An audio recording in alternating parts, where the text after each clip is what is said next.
I've come from the future. Fuck. They say that the eyes are the window to the soul. So what do you see?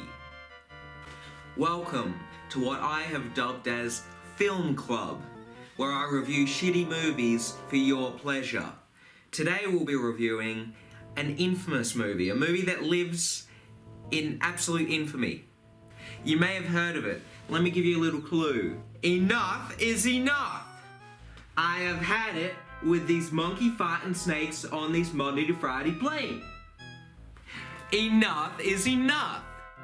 I have had it with these motherfucking snakes. Fuck! Don't keep that part in. That's right, ladies and gentlemen. Today we'll be reviewing Snakes on a Train.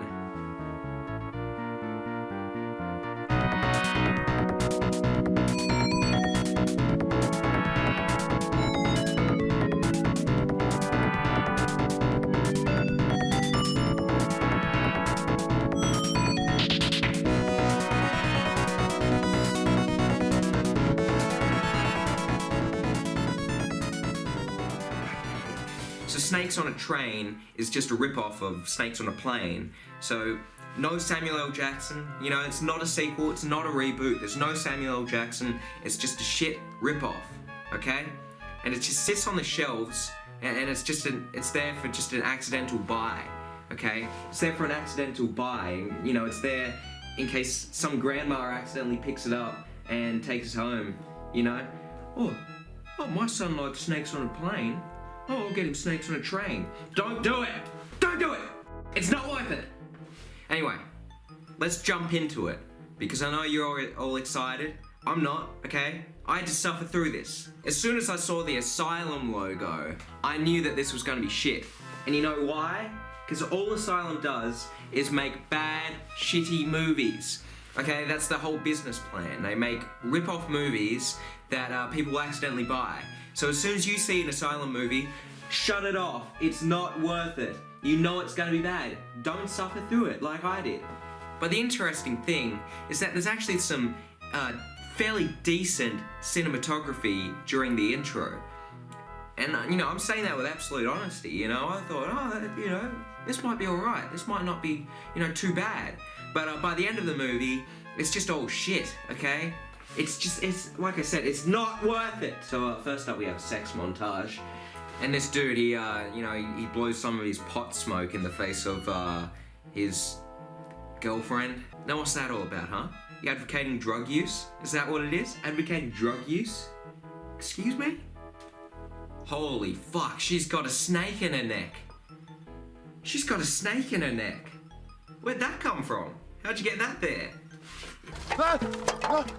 Didn't I tell you Chingata jungle fucks, no fires? So this dickhead, he doesn't care that this woman is clearly suffering, and he just goes on about the fire being lit or something. Yeah, that's okay, just ignore the 20 jars of snakes hanging around, and oh yeah, this girl just goes off and vomits some more snakes. Yeah, don't worry about that, that's not important. Put out the fucking fire. So basically we learn that this dude, he's given a ride to the border. Specifically, he's taking them to Los Angeles. Los Angeles? Which one is it? Lee's or Les? Why are you looking at me? I need to know. Los Angeles. Los Angeles. Doesn't tell. Los Angeles! So they find out about this train to Los Angeles! And you know, this guy can't take him. That's a 16-hour drive, dipshit. You ain't got the dinero. But they find out about this train. Give me $500 and I'll get you on a train. And they fuck off to the train. Meanwhile, this guy gets killed. He gets eaten by a little snake and then throws it up. You'll see that a lot in this movie. Everyone just throws up snakes. I don't get it. Is it a fetish? I don't understand. And not to mention, this guy's acting is so bad. I mean, I hate goddamn snakes. just look at that close-up. Can you believe that? Look at that close-up. Okay, so we've got a big problem here. If your characters are speaking in a different language, you should probably put subtitles down.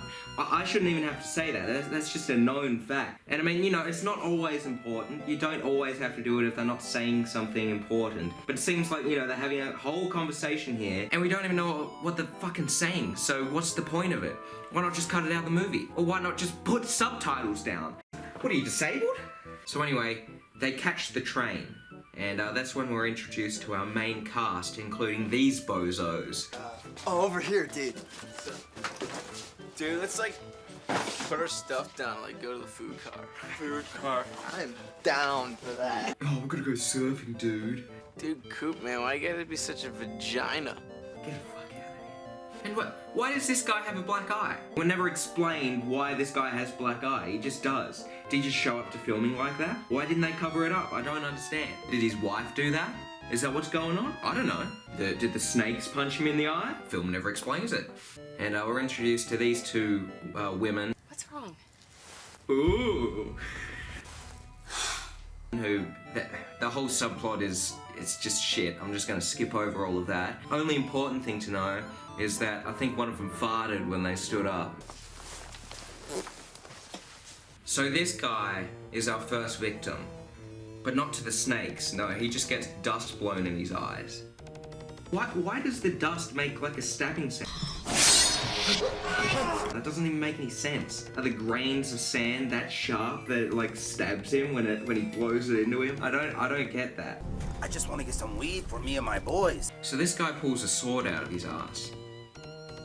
And our action hero throws these two into a cage and locks it with rope. You know that they can just untie it again, right?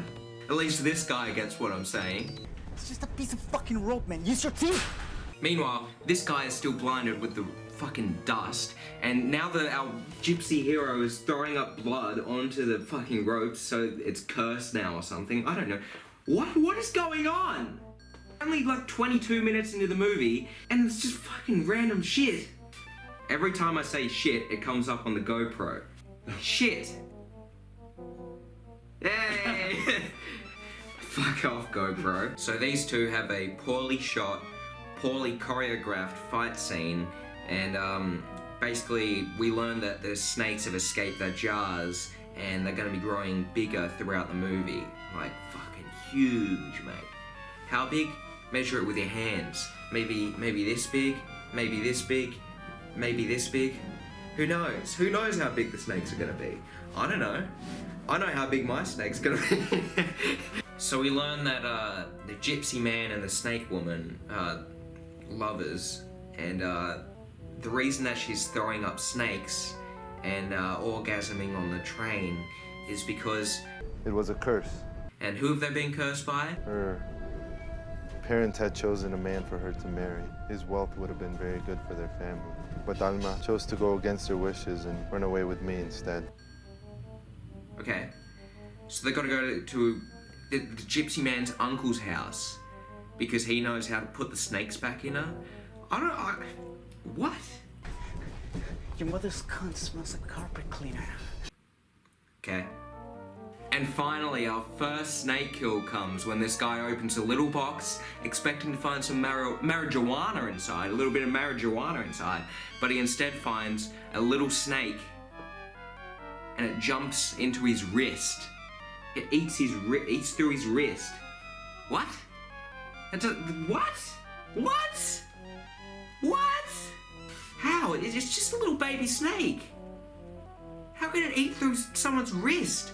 To be honest though, it's some fairly decent practical effects in here. It seems like, you know, they actually spent some time and money in making these shots look good, as disgusting as they are, and as fucking insane as they are. At least they look good. So the guy's got a snake in his wrist. His friend rips the snake out of his wrist, right? Well, actually cuts it open with a fucking, like, little blade. Like, just cuts his wrist open with a blade and then rips the snake out. And then naturally, the snake latches onto his wrist and eats through his wrist, and they just decide to reuse the same shot because they were fucking lazy. Nice going, guys. You're lazy. You're lazy filmmakers. Fuck. So guess what? Here comes our gypsy hero running along to save the day, and what does he do? He rips out the motherfucker's heart. Just to get out a little baby snake. What? Good going. She must have all her snakes back, but you can keep the ones that belong to you.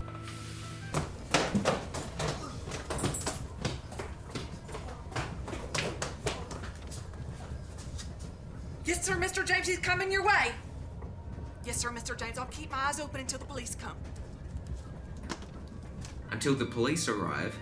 What, they're gonna start coming down on helicopters? Are they gonna start driving up alongside of the train just to get this one guy off? This one injured man off of the train? Like, he's bleeding from his wrist and everyone's like, this guy's on drugs. Fucking hell. And how the fuck did the gypsy man get here? He was on the other side of the train 30 seconds ago. Literally 30 seconds ago. How did he get here? Fucking weird, man. You're not a cop. You look like a dealer. Don't get smart with me, cunt. So we now cut back to the snake lady who has a case of the mumps and maggot arm. Now this could be diagnosed as a simple flu or perhaps a light case of AIDS! So after a couple of pointless subplots later, we cut back to the next important scene. This guy is smoking a light bulb. What? Sorry. Who the fuck is this guy? Where did he get here? How did he get here? This is never explained. He just shows up and smokes a fucking light bulb, and for some reason he's running the train. What pleasure did he get in smoking a light bulb? I don't understand. But the fun doesn't end there, because next he says, You got on the wrong train, Tarzan. Wrong. holy fuck. I love this guy. I just love him. He's just insane. And he's dripping with sweat. Like, he turns around like this, and sweat's going everywhere. You gotta love him. You gotta love that guy. And for some reason they cut to a close-up of his ass, and, like, why? And why is it so wet? Do they just want to show how wet his ass is? Like, his ass is drenched in sweat. I don't understand. Like, it's soaking through his jeans.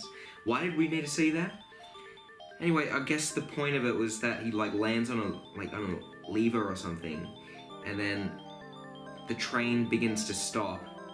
But then this guy somehow dies. Like, it was implied that he was stabbed or something, but we never see him being stabbed. Was that scene cut? How did he die? I don't know. He just falls over, and then a gypsy guy sets the train off again, and then fucks it over so it can't stop, you know? He just rips something out, and now it can't stop. So Gypsy Man sets the train on full speed, and the conductor starts to worry. Bill! Bill! We have a runaway train. We have a runaway train. Runaway train. I repeat, we have a runaway train. There's a problem in the engine room. What kind of problem? Problem in the engine. What kind of problem, Frank? So this is where you can see that when they shot this guy's death, that the budget would clearly kind of ran out because there's no more real gory practical effects. It's just all shit. It's just a giant rubber snake that they throw at this guy's neck, and it just looks like dog shit. Why don't you take off your shirt? Take off your fucking shirt, Hoover. Pretty sure you're the only one turned on by this, Hoover. I just want everybody who walks in this train car to see what a faggot you were when they find you dead. Holy fuck, this guy got shot in the cheek! What? This guy got shot in the cheek! It actually looked awesome. I guess they had a little bit more money in the budget to make that practical effect look fucking awesome. Because that's what it was. Fucking awesome. Except, literally 30 seconds later, the guy comes back alive. Yeah, good commitment. Yeah, good commitment to killing off one of your characters. Just bring him back immediately. Fuck's sakes. And I mean, literally 30 seconds. I'm gonna time that. You do it.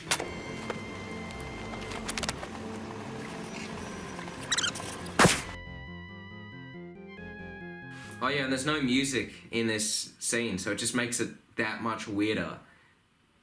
Why wouldn't you add music in? It doesn't make it more intense, it's just weird. It's just awkward. In the meantime, this nonghead is trying to stop the train. Wires. I need wires. Don't we have any wires? You need wires? They're right in front of you, you donkey. You will feel better. I promise. Put them back in. Put them back in. Katio Chella. Ukushka. Rio. Ukush Uleo. Ukush Uleo. Ukush Uleo. Ukoble kanan. Ukoble ketak. Ukoble kanan. Ukoble ketak. So Snake Lady turns into a giant snake. The biggest, worst 3D rendered snake you have ever seen in your entire life. It jumps out of the train and slides in front of it and starts to eat it. Have you ever seen such an awful looking CGI snake? I mean, it just looks like it's been ripped out of a PS2 game. I mean, this was in 2006. I mean, surely the CGI wasn't that bad, right? Could we put something up for comparison? The Gypsy Man's been eaten now. So the friend of the Gypsy Man, he uses the power of Jesus to nuke this fucking snake. And that draws our movie to a close.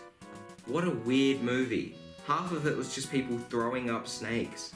When I was researching this movie, because I've heard about it for ages, I looked it up on IMDb and saw that it got a 2.3 rating. Now after watching it, I don't think it's a 2.3 bad. And I wouldn't call it a 7 or anything either, because it's not one of those movies that's so bad that it's funny. It's quite hard to watch. And it starts off fairly decent as well. Like I said, there was some pretty good cinematography at the start of it, but it just all goes to shit. Like, what happened? There was clearly some kind of budget cuts or something. So, I'm not gonna rate it or anything. I don't know what I would rate it, but it's not the worst movie ever. It's not The Room bad. It's just hard to watch because of all these pointless subplots and pointless scenes that just don't need to be in there. People come to watch Snakes on a Plane so they can see Samuel L. Jackson swearing at the snakes while people are being eaten alive. You know, just kill after kill after kill.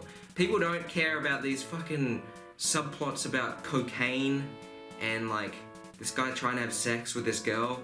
No one cares. We just want to see people being eaten by snakes. And in some parts, the film delivers on that. But it's just so far in between that it's so boring and hard to watch. And seeing all these shots of people throwing up snakes all the time, it's just gross and weird, and it's not fun. Don't watch this movie. I have a headache after watching it. I watched it last night, and I still have a headache today.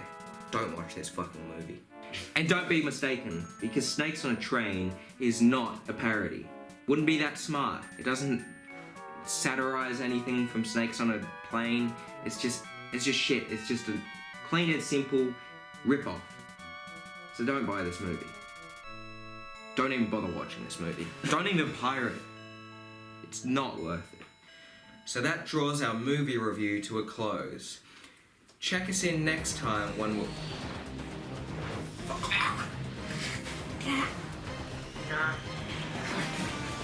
Enough is enough!